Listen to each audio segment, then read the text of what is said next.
उसकी शादी उसकी साली आरती से हुई होती। वैसे आरती की बहन जानवी भी कोई काम खूबसूरत नहीं थी, लेकिन लोकेश का मन तो आरती पर ही अटक गया था।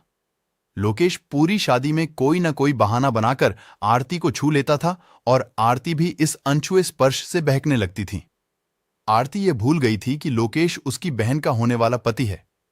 लोकेश तो अपनी दुल्हन जानवी को विदाई लेकर चला गया, लेकिन उसने अपना दिल आरती के पास ही छोड़ गया था।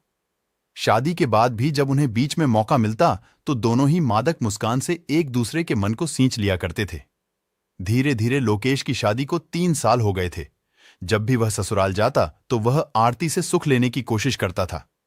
आरती भी एकांत मिलते ही उसके साथ छेड़खानी करने में लग जाती थी, लेकिन अभी तक वह आरती को संपूर्ण रूप से प्राप्त नहीं कर पाया था। एक दिन की बात है, जानवी पेट से थी और उसका मां बनने का समय आ गया था, तो जानवी की मां उसे लेकर हॉस्पिटल गई हुई थी। घर पर आरती और उसके जीजा लोकेश थे। लोकेश तो पहले से ही आरती के जिस्म पर फिदा था और आज मौका मिलते ही उसके सब्र का बांध टूटने लगा था। आरती अभी अभी नहा धोकर फ्रेश होकर बाथरूम से निकली थी। लोकेश उसके करीब जाकर उसकी गोरी गोरी कलाइयों को सहलाने लगा। आरती की सांसें तेज हो गई और उसने अपनी आंखें बंद कर ली, मानो अपने जीजा को पूरी इजाजत दे दी। लोकेश ने आगे बढ़कर उसको अपनी बाहों में खींच लिया। आरती भी बगैर किसी रोक टोक के उसकी बाहों में लिपट गई।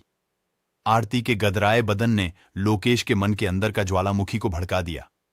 उसके बाद दोनों ने मर्यादा की रेखा को पार कर दिया। अब एक बार मर्यादा टूटी तो बार बार दोनों करीब आने लगे। उनका यह खेल कई दिनों तक चलता रहा। इधर लोकेश की पत्नी जानवी ने एक बच्चे को जन्म दिया। घर में सब खुश हो गए थे।